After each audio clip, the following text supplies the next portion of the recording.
Beneath the churning waves of the Pacific Ocean, where sunlight fades into darkness and the pressure crushes all but the most resilient creatures, there exists a realm beyond mortal comprehension.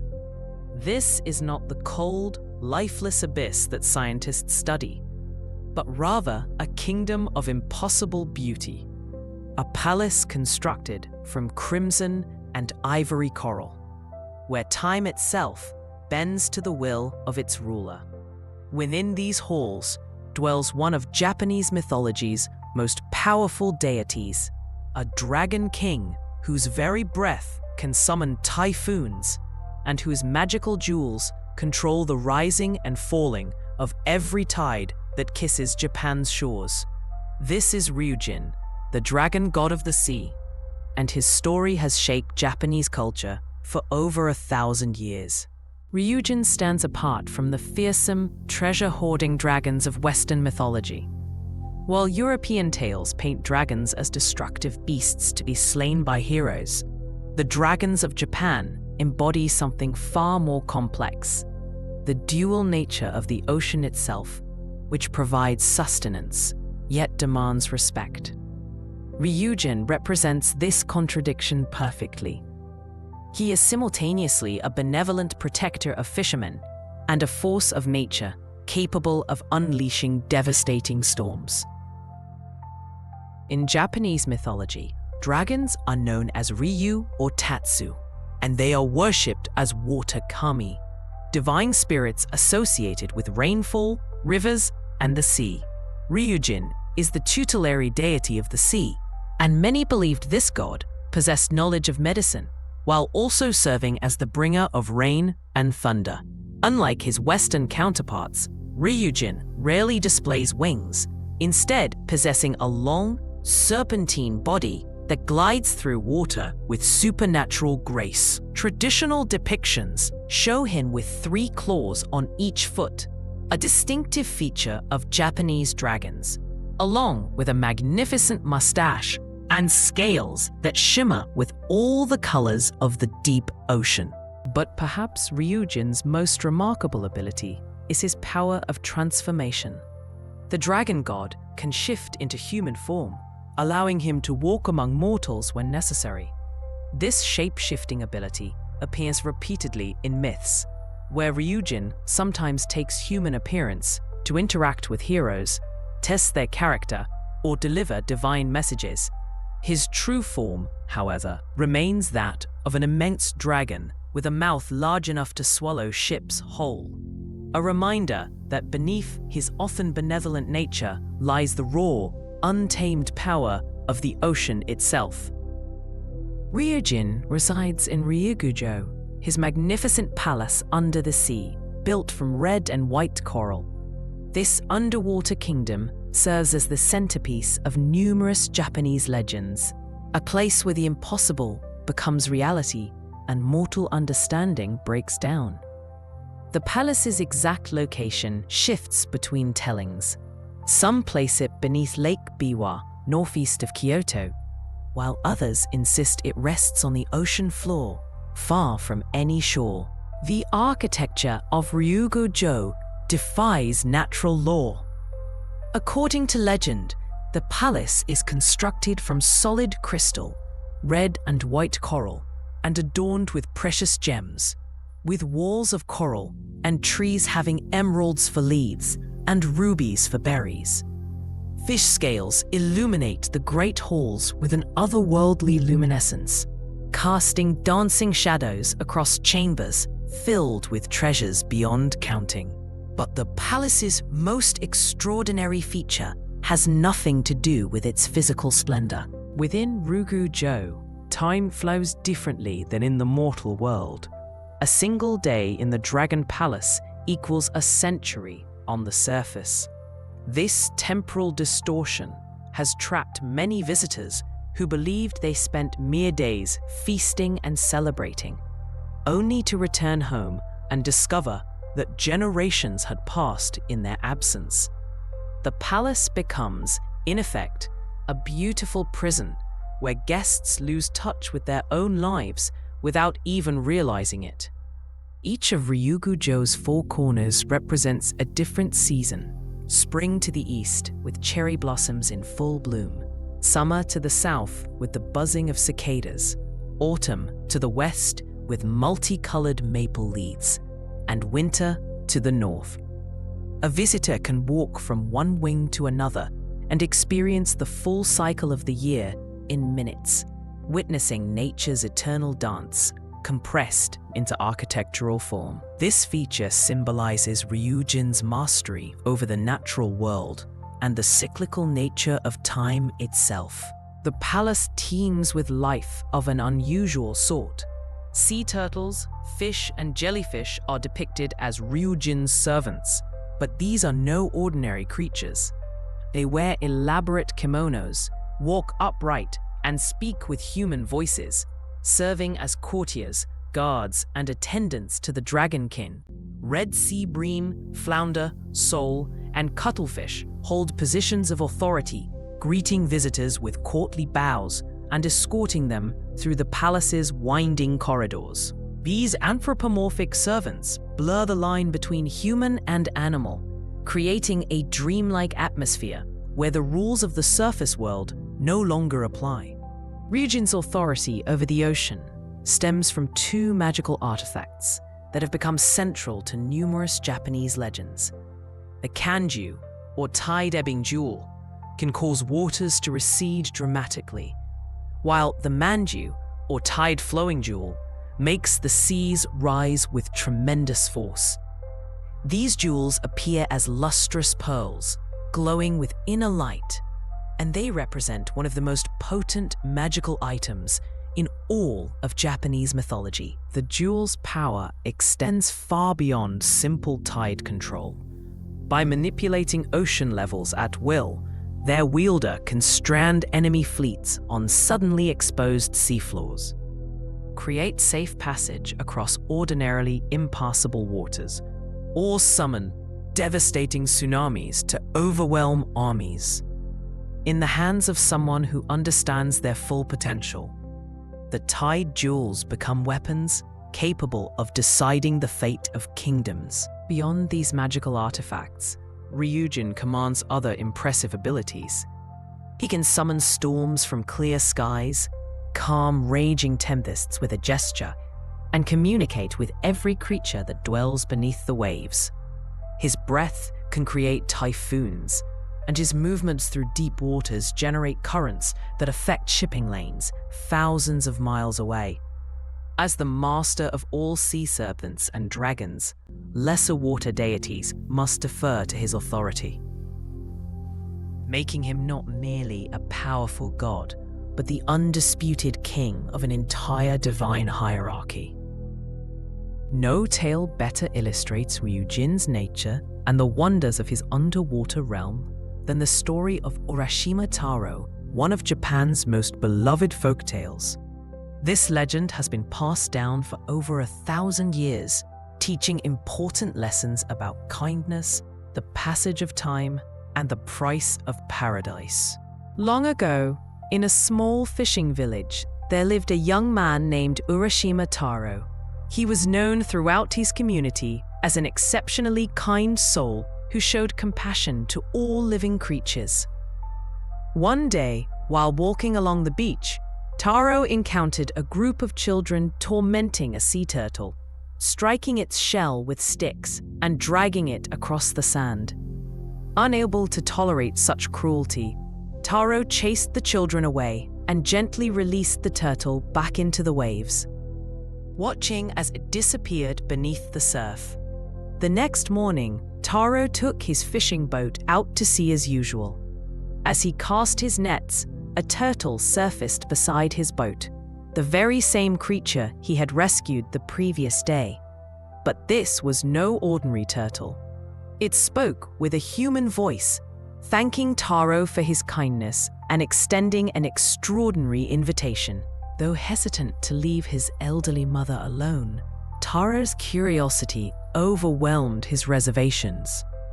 The turtle assured him the visit would be brief, and so Taro climbed onto the creature's shell. Together, they dove beneath the waves, descending deeper than any human had ever ventured. As they neared the ocean floor, a magnificent sight materialized before Taro's eyes. The gates of Ryugu-jo, shimmering with an ethereal glow, surrounded by gardens of coral and schools of fish that moved with perfect synchronization. At the palace gates, fish servants greeted Taro with courtly bows, welcoming him as an honored guest.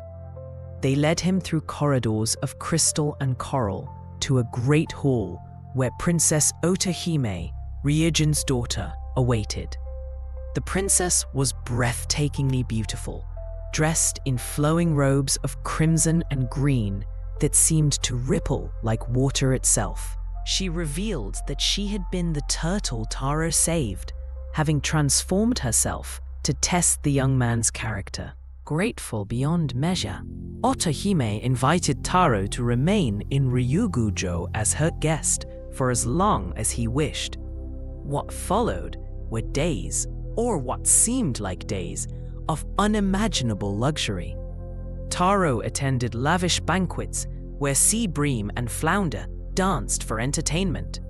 He explored the palace's 4 seasonal wings, experiencing spring's cherry blossoms and winter's snow within steps of each other. He fell in love with Princess Otohime, and she with him. And in this underwater paradise, Taro forgot entirely about his former life. Eventually, though, thoughts of his elderly mother began to intrude on Taro's happiness. He remembered his duty to care for her and grew homesick for his village. When he told Otohime of his desire to return home, she grew sad but did not try to dissuade him. Instead, she presented him with a beautiful lacquered box called a tamate bako, giving him strict instructions never to open it under any circumstances. The box would protect him, she explained, but only if it remained sealed. A turtle carried Taro back to the surface, but when he arrived at his village, everything had changed. The beach looked different, his house was gone, and he recognized no one. Confused and frightened, Taro approached an elderly man and asked if he knew of Urashima Taro's home. The old man's response chilled Taro's blood. Yes, he had heard of a fisherman by that name, but that was an old legend from 300 years ago. The truth crashed over Taro like a wave. What he had experienced as a few pleasant days in Ryugu-jo had actually been 3 centuries in the world above. His mother had died long ago. Everyone he had ever known was dust. His entire life had become ancient history while he feasted and celebrated in the timeless realm beneath the waves. Overcome with grief and desperation, Taro remembered the box Otohime had given him. Perhaps it contained some solution to his predicament, some way to reverse what had happened. Despite her warning, he opened the tamate bako. A puff of white smoke emerged from within and enveloped Taro completely. When the smoke cleared, the young fisherman had vanished. In his place stood a wizened old man with snow-white hair, a long beard, and deeply wrinkled skin. The box had contained all the years Taro had not aged while in the Dragon Palace. 3 centuries of time compressed into a single moment. Some versions of the tale say Taro crumbled to dust immediately after. Others claim he transformed into a crane and flew back toward the sea, forever caught between 2 worlds. While Urashima Taro's tale demonstrates the personal consequences of encountering Ryujin's realm, another legend shows how the dragon god's power shaped the destiny of nations. This is the story of Empress Jingu, a semi-legendary ruler whose military campaign against Korea was supposedly aided by Ryujin's magical tide jewels. According to legend, in the year 200 CE, Empress Jingu planned an invasion of the Korean kingdom of Silla. She prayed to Ryujin for assistance, and in some versions of the tale, sent an intermediary to the dragon palace to retrieve the tide jewels. The dragon god, recognizing the empress as a worthy leader and descendant of divine lineage, granted her use of the kanju and manju. When the Japanese fleet sailed toward Korea, they were met by a powerful Korean navy.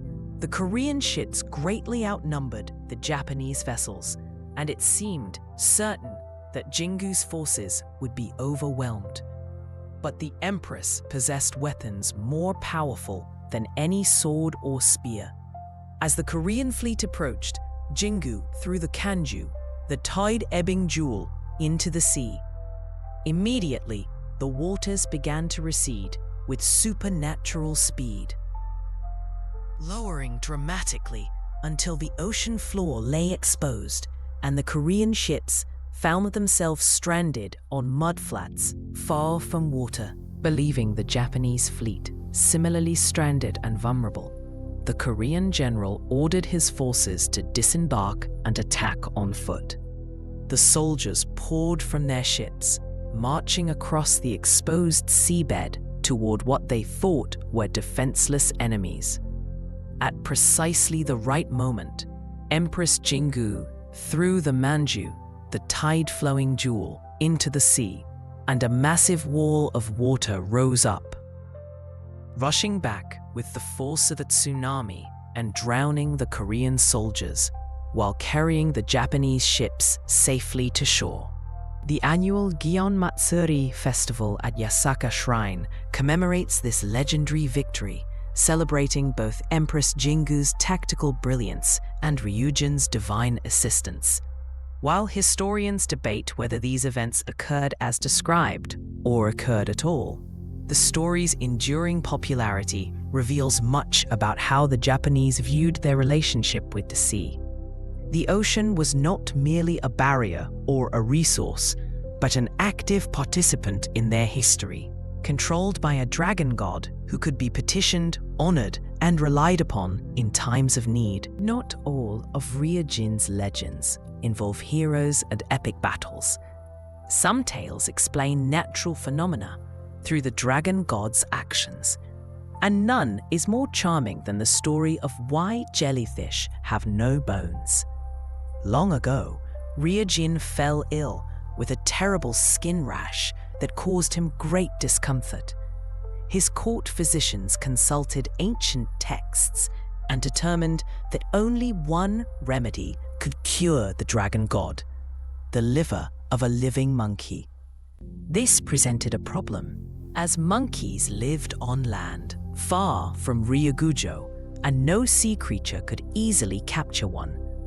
Ryujin summoned the jellyfish, who in those days possessed a skeleton like any other creature, and commanded it to travel to the surface and bring back a monkey. The jellyfish agreed and swam to shore, where it found a monkey sitting in a tree near the water's edge. Using flattery and promises of underwater wonders, the jellyfish convinced the monkey to climb onto its back for a journey to the Dragon Palace. As they traveled through the depths toward Ryugu-jo, the jellyfish grew proud of its success and carelessly revealed the true purpose of their journey. Ryujin needed the monkey's liver for medicine. The monkey, far cleverer than the jellyfish had anticipated, immediately understood its peril. Thinking quickly, the monkey claimed that monkeys kept their livers in jars hanging from trees, and it had unfortunately left its liver behind when departing so suddenly. If the jellyfish would just return to shore, the monkey would gladly retrieve its liver to present to the great Ryujin. A simple-minded jellyfish believed this absurd story and swam back to shore. The moment they reached shallow water, the monkey leaped from the jellyfish's back and scrambled up the nearest tree, laughing at how easily it had escaped.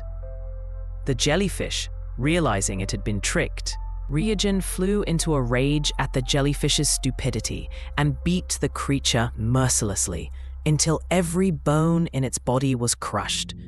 From that day forward, jellyfish have been boneless, soft creatures, their gelatinous bodies a permanent reminder of the consequences of failure in the Dragon King's service.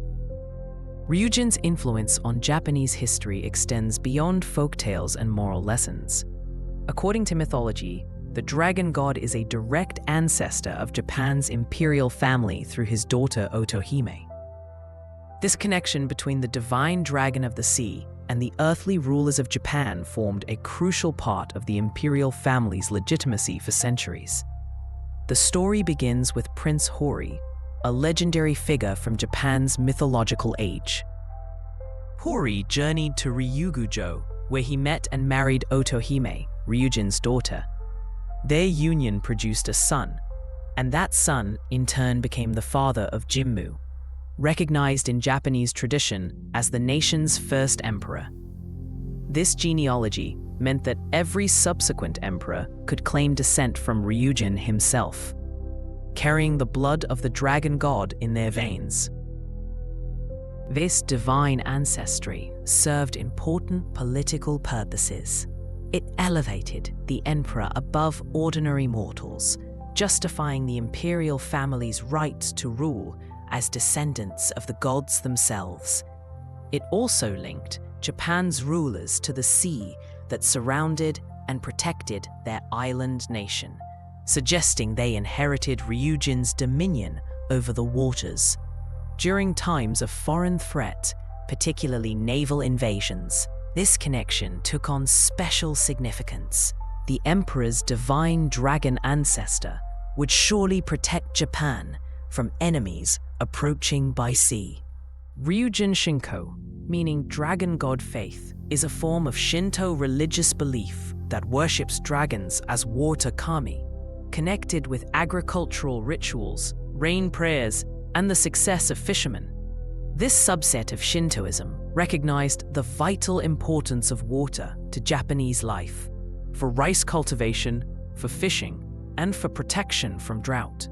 Farmers would pray to Ryujin for rainfall during dry seasons, while fishermen sought his blessing for safe voyages and bountiful catches.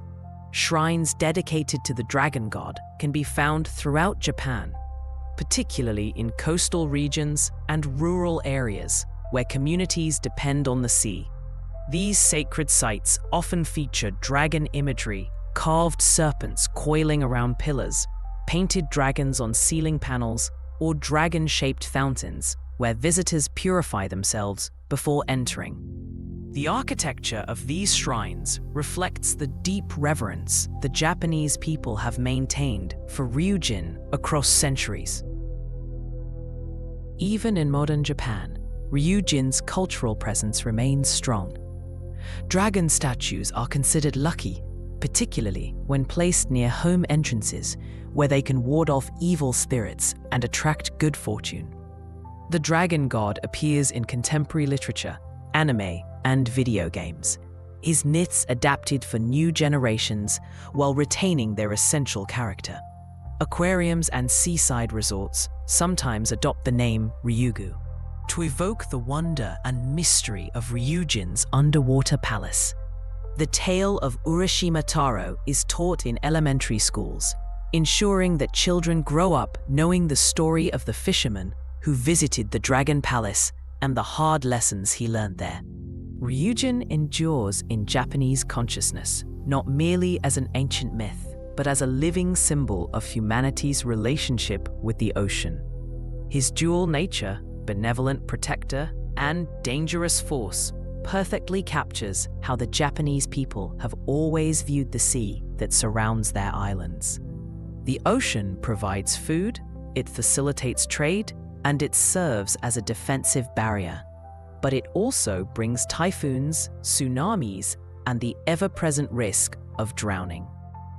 Ryujin embodies this contradiction, reminding us that nature must be respected, not merely exploited. The dragon god's palace beneath the waves represents something universal: the allure of escape, the temptation to abandon our responsibilities for a paradise where time stands still. Yet the fate of Urashima Taro warns us that such escapes come with terrible costs. We cannot stop time or avoid our obligations without consequences. This is perhaps Ryujin's most important lesson, one that resonates across cultures and centuries. If you enjoyed diving into the depths of Japanese mythology with us today, make sure to hit that like button and subscribe to History Scrolls for more fascinating tales from cultures around the world. Leave a comment telling us which mythological figure you'd like us to explore next. And don't forget to share this video with anyone who loves legends of dragons, gods, and the mysteries hidden beneath the waves.